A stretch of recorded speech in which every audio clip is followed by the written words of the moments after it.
O cheiro do perfume dela ainda pairava no ar enquanto eu ficava parado, congelado na porta do nosso quarto. Eu tinha voltado para casa mais cedo para surpreendê-la. O nosso aniversário de casamento era na semana seguinte e eu queria planejar algo especial. Em vez disso, fui eu quem levou o susto. Lá estavam eles, enroscados na nossa cama, com os lençóis que eu tinha comprado no último Natal enrolados ao redor deles. Minha esposa e meu amigo de 15 anos. O tempo pareceu desacelerar enquanto eles se debatiam para se cobrir, os rostos passando de prazer para choque em um instante. Senti meu estômago revirar, meus pulmões lutando para lembrar como respirar. O quarto começou a girar, mas me forcei a ficar de pé. Eu não daria a eles a satisfação de me ver desabar. Isso não é o que parece, gaguejou meu amigo, estendendo a mão para pegar as calças no chão. Que típico, que pateticamente típico. Minha esposa, no entanto, não se deu ao trabalho de usar um clichê assim. Ela puxou o lençol ao redor do corpo, e sua expressão mudou de choque para algo mais e desprezo. Seus lábios se curvaram naquele sorriso familiar que eu um dia achava encantador, mas agora fazia meu sangue gelar. O que você vai fazer? Chorar? Zombou ela, a voz pingando desdém. Algo dentro de mim mudou naquele momento. A dor inicial se cristalizou em algo mais duro, mais frio, mais útil. Olhei para os dois, realmente olhei, e vi não a mulher que eu amava há 8 anos ou o amigo em quem confiava tudo, mas dois estranhos que acabavam de me entregar minha liberdade sem perceber. Então, sorri. Não o sorriso quebrado de um homem tentando se segurar, mas o sorriso genuíno de alguém que acaba de perceber que ganhou um presente inesperado. Na verdade, não. Respondi calmamente, minha voz mais firme do que eu imaginava ser possível. Acho que estou bem. A confusão nos rostos deles era quase cômica. Eles esperavam lágrimas, raiva, talvez até violência, a reação típica de um marido traído. Minha calma os desestabilizou mais do que qualquer explosão poderia. Virei as costas e saí, fechando a porta atrás de mim com um clique suave que, de alguma forma, parecia mais definitivo do que uma batida. Ouvi eles me chamando, mas as vozes pareciam distantes, sem importância. Entrei no carro e dirigi até um hotel do outro lado da cidade, em São Paulo. Minha mente corria não com tristeza, mas com planos. Naquela noite, sentado no quarto esterilizado do hotel, meu celular começou a acender. Primeiro com mensagens, depois chamadas, depois recados de voz dos dois. Desesperados, confusos, exigentes. Assisti as notificações se acumularem sem abrir nenhuma. Em vez disso, abri o laptop e comecei a tirar prints das nossas contas conjuntas, fazendo cópias de documentos importantes e enviando e-mails para meu advogado. De manhã, meu celular tinha mais de 50 chamadas perdidas e mensagens incontáveis. Sorri de novo enquanto silenciava e colocava na mesa de cabeceira. Eles estavam em pânico, percebendo que minha reação era muito mais perigosa do que o colapso emocional que esperavam. E estavam certos em se preocupar, porque, enquanto achavam que me quebraram, o que fizeram na verdade foi me libertar. E agora eu não tinha mais nada a perder, nada me segurando para mostrar a eles exatamente o que isso significava. Na manhã seguinte, acordei com uma clareza que não sentia há anos. O anonimato do quarto de hotel me deu espaço para pensar, para planejar. Meu celular tinha finalmente parado de vibrar por volta das 3 da manhã, mas às 7 já começou de novo. Olhei para a tela, 27 chamadas perdidas dela, 18 dele. O desespero estava se instalando. Pedi o serviço de quarto e liguei o laptop. Primeiro item da agenda, proteger o que era meu. Transferi metade das nossas economias conjuntas para minha conta pessoal, legalmente, é claro. Depois, liguei para o RH da minha empresa e redirecionei meu bônus que estava por vir para minha conta privada. Ela estava contando com esse dinheiro para uma viagem que planejava, uma viagem que agora eu percebia que não era para nós. Ao meio-dia, contatei um advogado de divórcio especializado em casos de infidelidade. A consulta foi marcada para aquela tarde. Traga qualquer evidência que tiver, aconselhou ela. Evidências. Eu nem tinha pensado nisso ainda, mas a displicência do meu amigo provaria ser útil. O carro dele esteve na nossa garagem inúmeras vezes quando eu supostamente estava fora em viagens de negócios, tudo gravado pelo nosso sistema de segurança residencial que faz backup na nuvem. Meu celular vibrou de novo, dessa vez, olhei. Uma mensagem da minha esposa: podemos conversar, por favor? Você está me assustando. Bom, ela devia estar assustada. Não porque eu a machucaria, eu nunca desceria a esse nível, mas porque ela me subestimou grosseiramente. As mensagens do meu amigo eram ainda mais reveladoras: cara, precisamos resolver isso. Tem coisas em jogo que você não entende. Coisas em jogo. Como o fato de eu ser um investidor silencioso na nova empresa dele, ou que eu sabia das irregularidades fiscais que ele escondia. Cartas que eu não planejava jogar, mas que agora estavam prontas na minha mão. Depois da reunião com o advogado, me registrei em um hotel diferente, pagando em dinheiro. Precisava ficar fora do radar deles enquanto tudo estava em movimento. Naquela noite, liguei o celular de volta por um breve momento e encontrei um recado de voz da minha sogra, a voz dela incomumente subjugada, e não sei o que aconteceu, mas ela está histérica. Me liga. Então, minha esposa ainda não tinha contado a verdade para a mãe. Interessante. Passei o resto da noite documentando tudo o que conseguia lembrar sobre o caso deles, em datas em que meu amigo supostamente me ajudava, mas estava com ela, despesas inexplicadas nos extratos do cartão de crédito, mensagens de texto tarde da noite que ela achava que eu não notava. O padrão, agora que eu procurava, era constrangedoramente óbvio. Por quanto tempo eu fui cego de propósito? Antes de dormir, fiz uma ligação para meu amigo mais próximo, do outro lado do país. Preciso de um lugar para ficar por um tempo, disse quando ele atendeu. Sem perguntas, ele concordou imediatamente. Isso era amizade de verdade. Bem quando eu ia silenciar o celular para a noite, ele tocou de novo. A esposa dele. Eu nem tinha pensado nela ainda. Ela sabia? Eu devia contar? A chamada foi para o voicemail enquanto eu contemplava meu próximo passo. Isso não era mais só sobre minha vingança, outras pessoas inocentes estavam envolvidas. Adormeci formulando a fase 2 do meu plano, o peso da traição se transformando em algo mais, determinação. Eles achavam que tinham visto o pior quando eu entrei no quarto.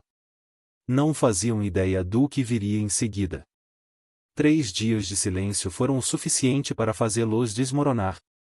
Eu observava de longe, executando metodicamente cada passo do meu plano enquanto eles se debatiam para me localizar. Minha esposa ligou para todos os hospitais da região, meu amigo contatou meu trabalho com uma emergência inventada. O pânico deles era palpável, mas não por preocupação com meu bem-estar, eles estavam aterrorizados com o que eu poderia fazer com o que sabia.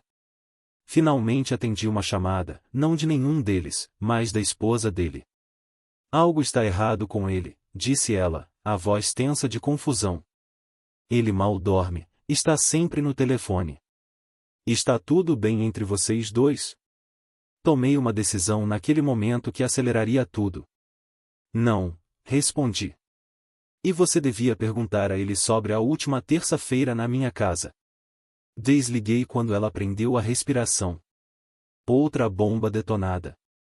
Ao meio-dia, meu advogado tinha protocolado os papéis do divórcio, citando diferenças irreconciliáveis e adultério. Os documentos incluíam cópias de mensagens de texto recuperadas da nossa conta compartilhada na nuvem, timestamps das gravações de segurança e recibos de hotel que encontrei em bolsos de jaquetas meses atrás, mas ignorei. As evidências eram abrangentes, irrefutáveis. Também fiz uma denúncia anônima à Receita Federal sobre as irregularidades no negócio do meu amigo, não por pura vingança, mas porque me recusei a ser implicado nas fraudes financeiras dele.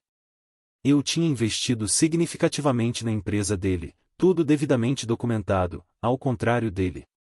Eu mantinha meus assuntos em ordem. Meu celular explodiu com notificações naquela tarde. Primeiro uma sequência de mensagens desesperadas do meu amigo: o que você fez? Seguido de ameaças, depois ofertas bizarras de dinheiro. As mensagens da minha esposa eram diferentes. Ela passou da negação para a barganha. Podemos superar isso. Foi um erro. Só uma vez. O timestamp daquela mensagem me fez rir amargamente. O nosso sistema de segurança mostrava o carro dele na nossa casa pelo menos 17 vezes nos últimos 3 meses. Me registrei em mais um hotel, paguei em dinheiro de novo e me reuni com um consultor financeiro para proteger meus ativos. Enquanto isso, recebi uma ligação inesperada do sócio do meu amigo. O que quer que esteja acontecendo entre vocês dois, me deixa fora disso, exigiu ele. A Receita ligou hoje. Então, a roda já estava girando. Bom. Naquela noite, finalmente liguei para meus pais. A conversa foi breve, mas necessária. Vai ter notícias difíceis circulando em breve, avisei. Eu saí de casa. Tenho provas que ela foi infiel com ele. O silêncio atordoado deles dizia tudo. Eles tinham recebido os 2 traidores na nossa casa inúmeras vezes, tratado como família. Mais tarde, sentado sozinho no quarto de hotel, revisando o e-mail mais recente do meu advogado, meu celular tocou com um número desconhecido. Era o hotel onde eu fiquei na primeira noite e, senhor, sua esposa está aqui procurando por você. Bem insistente. Não confirmamos se você é hóspede. Agradeci pela descrição deles. Ela estava ficando desesperada, aparecendo pessoalmente para me caçar. Pouco antes da meia-noite, as mensagens do meu amigo mudaram de tom de novo. Você precisa falar comigo agora. Você não entende o que está fazendo. Eu entendia perfeitamente. A esposa dele o confrontou. A Receita estava examinando os registros. A vida cuidadosamente construída dele estava desmoronando, assim como a minha quando abri aquela porta do quarto. Finalmente enviei uma mensagem aquela noite para os dois, e eu entendo exatamente o que estou fazendo. Depois, desliguei o celular, fechei o laptop e dormi profundamente pela primeira vez desde que tudo desabou. Amanhã traria a próxima fase, a pública, e eu estava mais do que pronto. Uma semana depois de sair do meu próprio quarto, finalmente voltei para casa. Escolhi o horário com cuidado, quando sabia que os dois estariam no trabalho. A casa parecia diferente agora, contaminada por memórias que eu já estava trabalhando para apagar. Empacotei metodicamente, levando só o que era inegavelmente meu, e heranças de família, pertences de antes do casamento, registros financeiros documentados com cuidado no meu home office. Estava encaixotando as últimas roupas quando meu celular tocou. Meu advogado e a audiência de emergência está marcada para amanhã. Ela está contestando as evidências e alegando assédio. Quase ri. As gravações de segurança tinham timestamps, as mensagens de texto tinham datas, os recibos de hotel tinham assinaturas. O desespero dela estava aparecendo, ela tentava se pintar como vítima. Enquanto carregava a última caixa para o carro, um veículo familiar guinchou na garagem.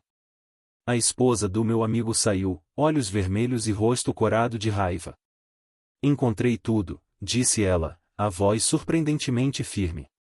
Extratos de cartão de crédito, recibos de hotel, até presentes que ele comprou com o fundo do nosso aniversário. Ela me entregou uma pasta grossa e use o que precisar. Aliados inesperados surgiam dos escombros. À noite, a notícia se espalhou pelo nosso círculo social. Meu celular se encheu de mensagens de amigos em comum, os tons variando de descrença chocada a apoio desajeitado. Respondi seletivamente, compartilhando verdade suficiente para contrariar qualquer narrativa que eles pudessem estar tecendo. Sem explosões emocionais, sem acusações detalhadas, só fatos simples, verificáveis, que eram devastadores em sua clareza. Naquela noite, o sócio do meu amigo ligou de novo e a auditoria da Receita está avançando. Estão olhando tudo dos últimos 3 anos. A voz dele estava tensa de fúria contida. Encontraram discrepâncias nas contas que você sinalizou. Isso pode afundar todos nós. Lembrei a ele que meus investimentos estavam devidamente documentados e meus impostos meticulosamente arquivados. A resposta dele foi fria, e ele está acabado nessa indústria, e qualquer um que ficar do lado dele também. Por volta da meia-noite, minha esposa finalmente fez contato de um jeito que eu não podia ignorar, apareceu no meu apartamento temporário, de alguma forma me rastreando. O porteiro ligou, e eu instruí a dizer que eu não estava disponível, mas para aceitar qualquer documento que ela tivesse. Ela deixou contraprocessos de divórcio com demandas ridículas, a casa, metade da minha aposentadoria, até minha herança do meu avô. A ganância dela esclarecia tudo, solidificando minha resolução. Na manhã seguinte, as redes sociais explodiram com o primeiro reconhecimento público da nossa situação. A esposa do meu amigo postou uma atualização brutalmente honesta sobre descobrir a infidelidade do marido. Ela não nomeou nomes, mas as conexões mútuas podiam preencher as lacunas facilmente. Em horas, o post tinha centenas de comentários. A fase pública da queda deles acelerava além das minhas expectativas. Passei a tarde com meu advogado revisando as evidências fornecidas pela esposa do meu amigo. A documentação era condenatória, não só do caso, mas de impropriedades financeiras também. Eles usavam os 2 casamentos como cobertura para o relacionamento e como fontes de financiamento. A traição era mais profunda do que eu inicialmente percebi. À noite, meu celular tocava constantemente, e ex-colegas, amigos em comum, até a irmã da minha esposa ligando para se desculpar por algo que ela alegava suspeitar, mas nunca confirmou. Deixei a maioria ir para o voicemail, respondendo só onde servia aos meus interesses. Isso não era sobre criar drama, era sobre extrair cirurgicamente essas pessoas da minha vida. Bem antes de dormir, recebi uma mensagem final da minha esposa: por favor, para com isso. Você já provou seu ponto. Mas eu nem tinha começado ainda. Amanhã era a audiência de emergência. Amanhã era quando os 2 perceberiam que meu silêncio não era fraqueza, era preparação. O fórum parecia menor do que eu lembrava de quando lidamos com uma disputa de propriedade anos atrás. Agora eu sentava de um lado da sala, meu advogado ao lado, enquanto minha esposa e o advogado que ela contratou às pressas se amontoavam do outro.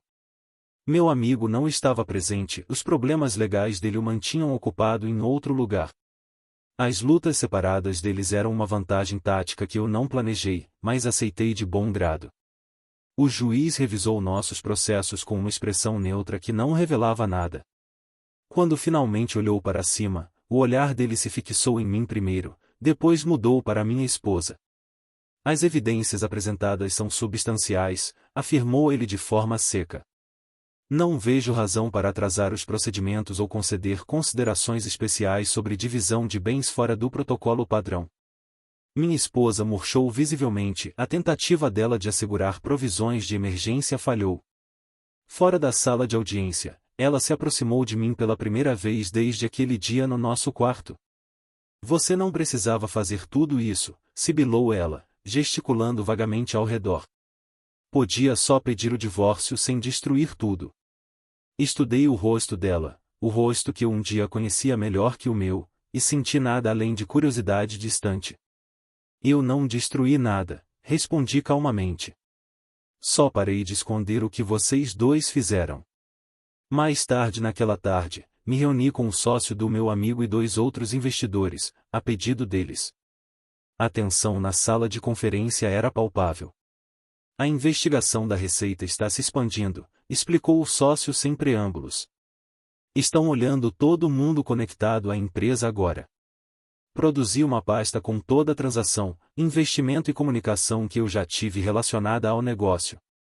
Meus registros estão em ordem, afirmei simplesmente. Eles revisaram em silêncio, então o investidor olhou para cima: gostaríamos de comprar sua parte imediatamente. À noite, a notícia da audiência no fórum se espalhou.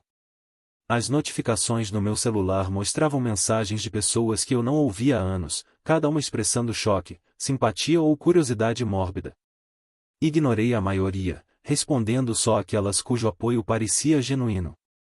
Isso não era sobre criar espetáculo, era sobre metodicamente extirpar o câncer da minha vida.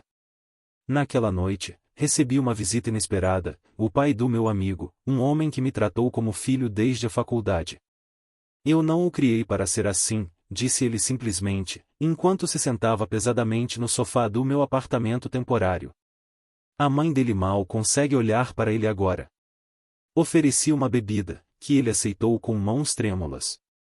O que eu posso fazer? Perguntou finalmente. Nada, respondi. Isso não é seu fardo. Antes de sair, ele pressionou algo na minha mão, um relógio de família que ele um dia prometeu ao filho. Deve ir para alguém com integridade, disse. Pouco depois da meia-noite, meu celular acendeu com uma chamada de um número desconhecido. Contra meu bom senso, atendi.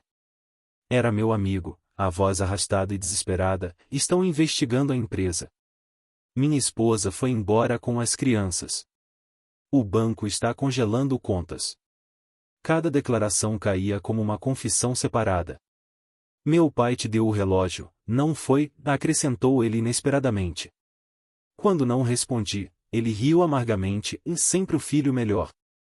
Desliguei sem falar.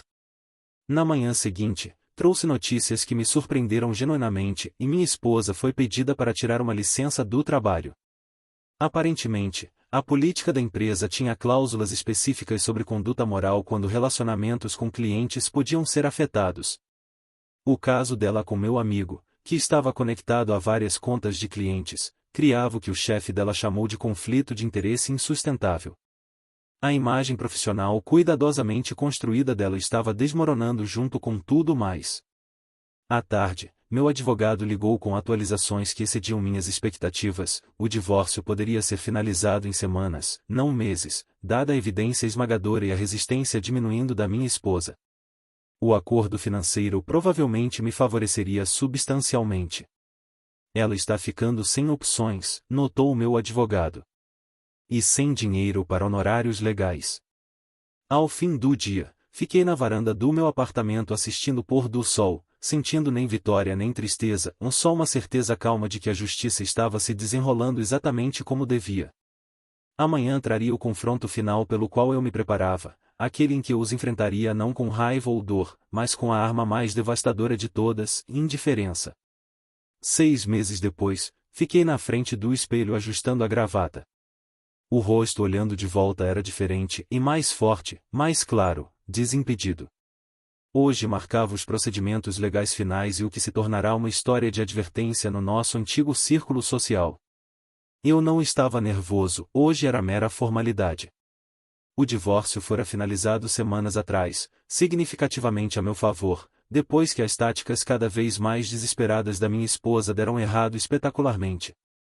A tentativa dela de alegar estresse emocional desmoronou quando suas próprias mensagens de texto foram lidas em voz alta, as que zombavam das minhas viagens de trabalho como oportunidades para os encontros deles. O juiz não se comoveu com a performance lacrimosa dela. A situação do meu ex-amigo deteriorara ainda mais dramaticamente, e a investigação da Receita descobriu fraude fiscal de anos, a empresa dele estava em recuperação judicial, ex-sócios entraram com ações separadas, a esposa dele se mudou com as crianças para a casa dos pais dela do outro lado do país.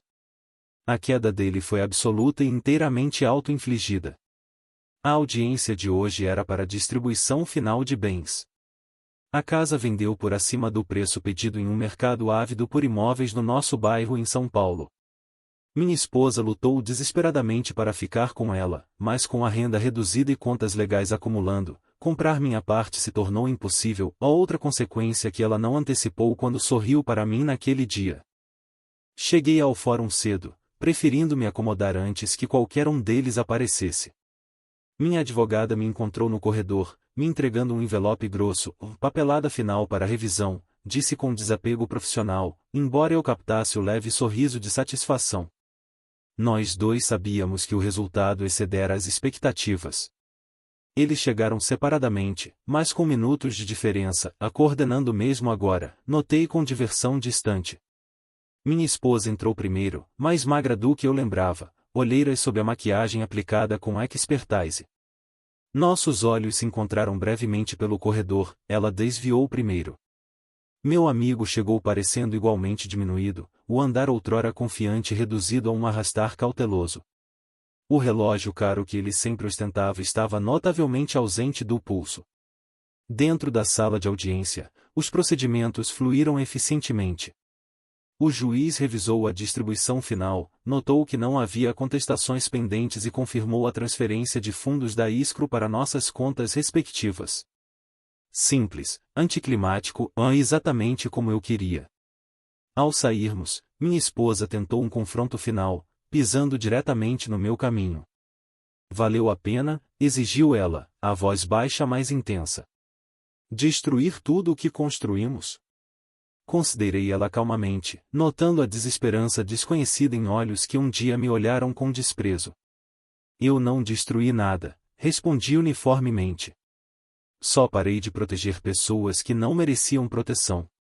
Meu amigo ficou perto da fonte de água, claramente esperando sua chance de falar.